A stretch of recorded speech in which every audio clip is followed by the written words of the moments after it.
Log entry, Cycle 3.4. This is Grand Admiral Kalen of the Xylosian flagship, Starlight's Aegis. This might be the last log I ever record. The Grand Alliance is shattered. Our fleets are broken. For generations, the Xylosian Alliance and our confederates were the guardians of this galactic arm. We brought peace. We fostered growth. We thought we were the pinnacle of civilized life. We were so wrong. The enemy we call the Scourge isn't an empire. It's not a nation. It's a plague. A swarm of living ships and mindless hunger that consumes everything it touches. Our energy weapons, weapons that can glass a continent, barely scratch their organic hulls. Our tactical models, which have won us 1,000 simulated wars, are useless against their chaotic, overwhelming numbers. System after system has gone dark. The outer rim has fallen. The core worlds are burning. We sent our plea into the void, a general distress call on all frequencies to anyone who could hear it. To any civilization with a warrior's spirit and a miracle to spare. The silence is our only answer.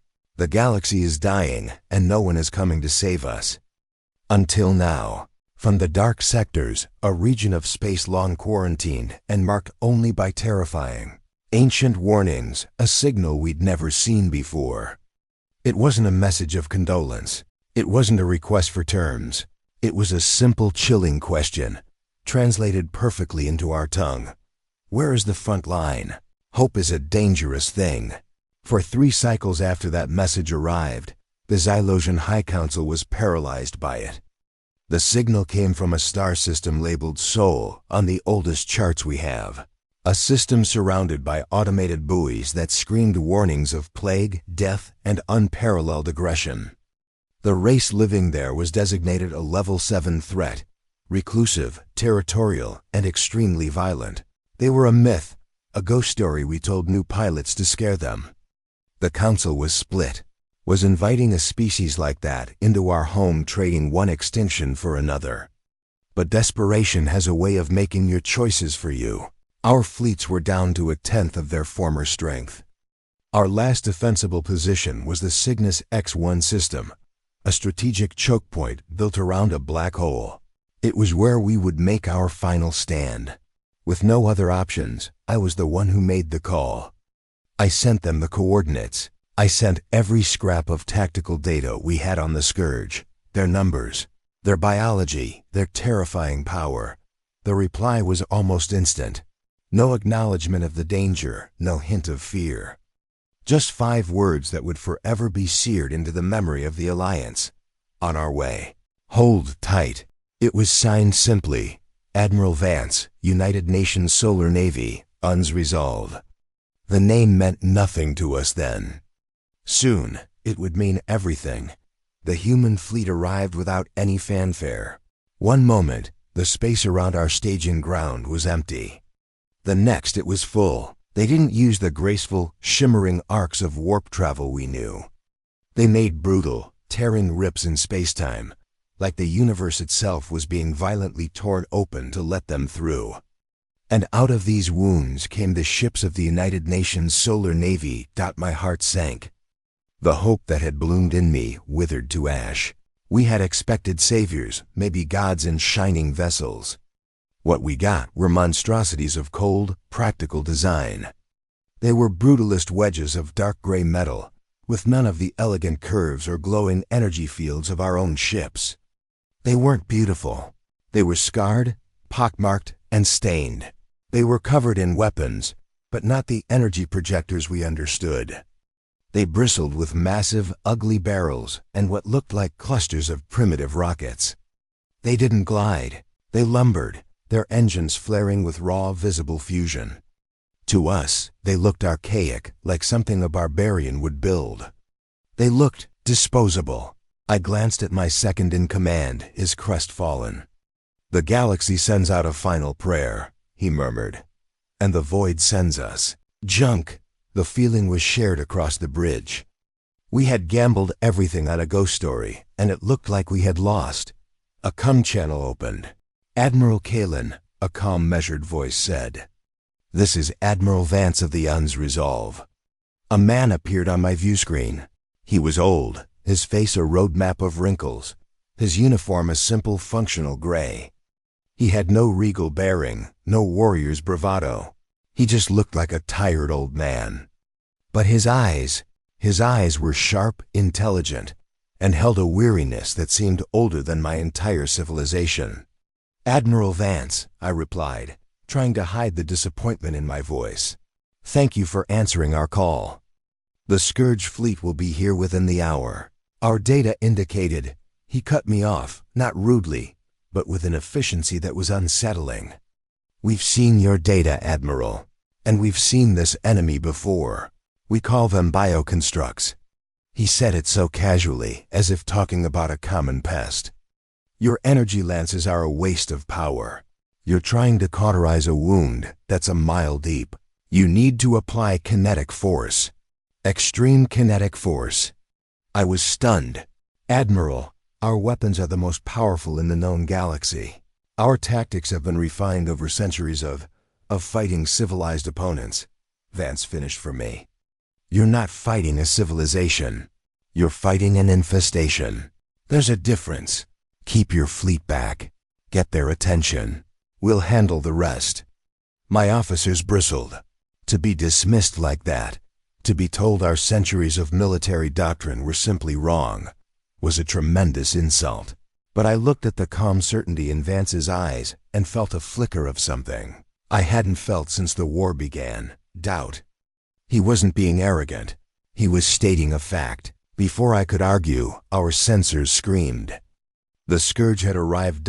It was a sight that could break the spirit of a god. A tide of biological horrors. A living ocean of chitinous plates, writhing tentacles, and gaping maws. Tens of thousands of them, from fighters as big as our corvettes to motherships that dwarfed my own flagship. They blotted out the stars. They moved without order, a chaotic swarm driven by a single ravenous will. This was the force that had shattered our alliance. As one, my fleet powered their weapons, the comforting hum of our energy cores rising. We prepared to sell our lives dearly. But the human fleet, they did something insane.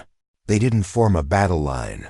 They didn't raise shields, and it was then we realized with dawning horror they didn't have any. Instead, they formed into tight clusters, wolf packs of 4 or 5 ships, and they charged. They charged straight into the swarm. "What are they doing?" my tactical officer cried out. "They'll be surrounded. Their firing lines will be blocked. It's suicide." It was the opposite of every logical military doctrine. You meet a swarm with a broad front to maximize your fields of fire. You don't dive into the middle of it and let them swallow you whole. But that's exactly what they did.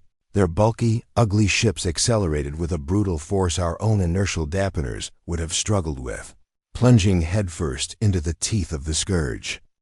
Then, the humans opened fire. There were no brilliant lances of light, no shimmering energy bolts. There was only physics, applied with ruthless efficiency. The huge barrels on their ships roared, spitting fire and fury. Massive slugs of tungsten and depleted uranium, accelerated to a percentage of the speed of light, tore through the void. They were magnetic accelerator cannons, railguns, an ancient, supposedly primitive technology, a Scourge cruiser. A beast that had shrugged off a dozen direct hits from my flagship took a railgun slug to its center. It didn't explode in a flash of energy. It just came apart. The sheer kinetic force was so colossal that the bioship shattered like a piece of pottery, spilling its horrific guts into the vacuum. Another slug hit another ship, passed clean through it, and crippled the one behind it. Then came the missiles. Not dozens, thousands, swarms of them, each one a dumb projectile little more than a rocket engine strapped to a warhead. They lacked the sophisticated tracking of our torpedoes, but they had sheer numbers. They overwhelmed the Scourge's point defenses in a blizzard of steel and fire that slammed into their organic hulls. And then came the final, unthinkable horror. A spread of larger torpedoes struck a Scourge mothership. There was no grand explosion, just a series of blinding, miniature suns blooming against its side. The light was so intense our sensors bleached out. When our vision returned, a colossal chunk of the mothership was simply gone, vaporized. My tactical officer was staring at his console, his mandibles trembling. "Admiral, those energy signatures, they're fission-based. They're using nuclear weapons." The civilized races of the galaxy had outlawed atomic weapons millennia ago. They were too destructive, too indiscriminate, too messy to us. They were the mark of a savage. To the humans, they were just another tool in the toolbox. They were using multi-megaton fusion warheads as common ship-to-ship weapons.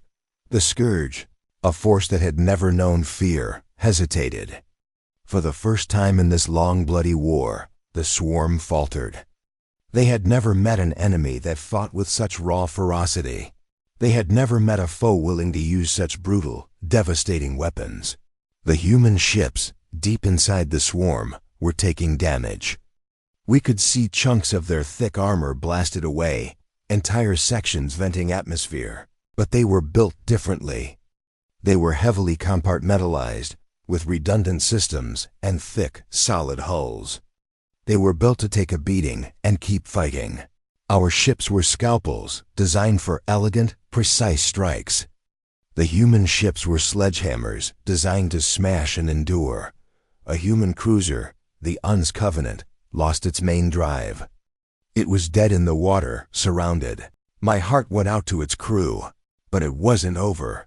As Scourge ships closed in for the kill, the Covenant broadcast a single, fleet-wide message in plain text, "For the fallen." And then it detonated its reactor core.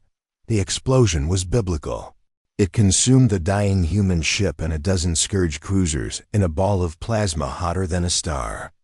The humans had turned their own dying ships into bombs. They had weaponized sacrifice. That was the breaking point. The Scourge, the force of nature that had devoured a spiral arm of the galaxy, broke and fled. They turned and ran, a panicked rout just as chaotic as their attack. The tide of the war hadn't just turned. The entire ocean had been thrown back in the quiet aftermath. Surrounded by the drifting corpses of Scourge ships and the flickering lights of the battered but victorious human fleet, all I could do was stare in stunned silence. The battle we thought would be our last stand was over in less than an hour. I opened the channel to Admiral Vance. His face, still calm, still weary, appeared on my screen. I had no words. "What do you say to the people who just saved your civilization with such terrifying brutality?" I finally settled on the only question that mattered. "Admiral, what are you?" Vance allowed himself a small, sad smile. "We're human, Admiral. We come from a planet that tried to kill us for 1,000,000 years before we ever even looked to the stars. We fought predators, plagues, ice ages, and most of all each other. We learned that the universe isn't a kind, gentle place. It's hostile, so we became hostile in return." He gestured to the starfield, those warning buoys around our system. "They weren't there to keep you out. They were to keep our problems in. The Scourge, they're not the first of their kind we've met. They're just the first to get out and find the rest of you. We've been fighting things like this, and worse, alone in the dark for 500 years. This wasn't a war for us, Admiral. This was just another Tuesday." My blood ran cold. Humanity's history wasn't one of peaceful exploration. It was an unending, secret war for survival against horrors we couldn't even imagine. Their entire civilization was a fortress, their technology forged not for discovery, but for war. They weren't savages. They were veterans. They were the hardened survivors of a secret conflict at the edge of reality. The galaxy sent out an SOS, begging for a miracle to save it from the monsters in the dark. The void didn't send a miracle. It sent something better. It sent the species that has been fighting monsters its entire life. The balance of power in the universe hadn't just shifted. It had been shattered, and I knew, with a chilling certainty, that the galaxy would never be the same. We had been saved, but we had also been introduced to a new and terrifying kind of power, the simple, brutal, unbreakable will of humanity. If you enjoyed this story, Be sure to hit that like button and subscribe for more tales of humanity's place among the stars.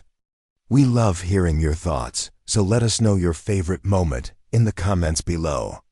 And if you want to go above and beyond in supporting the channel, please consider checking out our Patreon. Thanks for watching.